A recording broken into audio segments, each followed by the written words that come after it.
sana, niliulisha sana, niliuvalisha vizuri, niliulaza mahali pazuri, lakini kuna kitu kimoja nilisahau, kwamba huu mwili hauna shukrani na unarudi mavumbini, lakini iko roho ambayo inaishi milele, iko nafsi yako ambayo inaishi milele.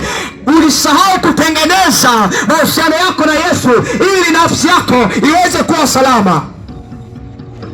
Unapambania mwili wako, unasahau kwamba mwili wako unapita, mwili wako ni mavumbi, mwili wako ushibi, mwili wako hauna shukrani, mwili wako utarudi mavumbini.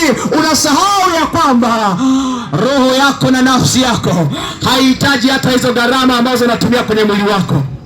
Roho yako na nafsi yako ambayo inaishi milele, ni kwamba haihitaji gharama, haihitaji hizo fedha, inahitaji tu umwamini Yesu Kristo, kama maandiko yanavyosema katika Warumi sura ya 10 mstari wa 10, ya kwamba ukiamini kwa moyo wako na ukakiri kwa kinywa chako unapata wokovu. Amen. Kuokoa nafsi yako haihitaji utoe fedha, haihitaji utoe mali, haihitaji utoe miliki zako, inahitaji tu moyo wako umwamini Yesu Kristo ya kwamba alikufa kwa ajili ya dhambi zako. Inahitaji tu kinywa chako kikiri ya kwamba Yesu ni Bwana na Mwokozi wa maisha yako. Amen. Unapata wokovu.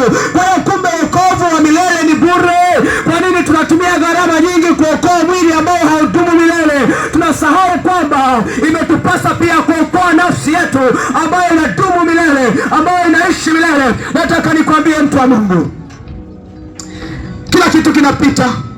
Dunia hii inapita.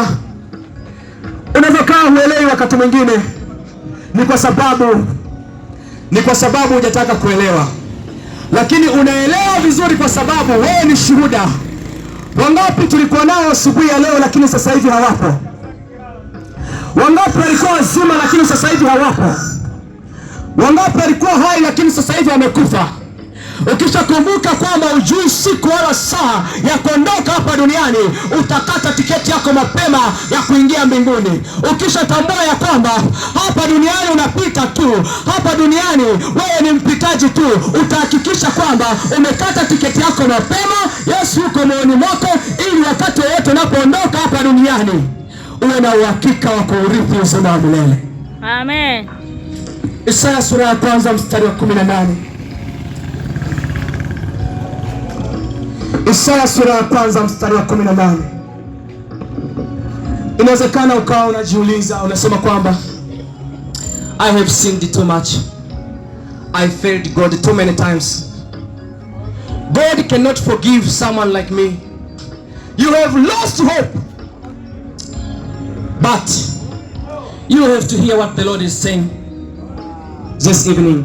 Amen. Unapaswa usikie nini Mungu anasema. Inawezekana umekata tamaa, umepoteza tumaini.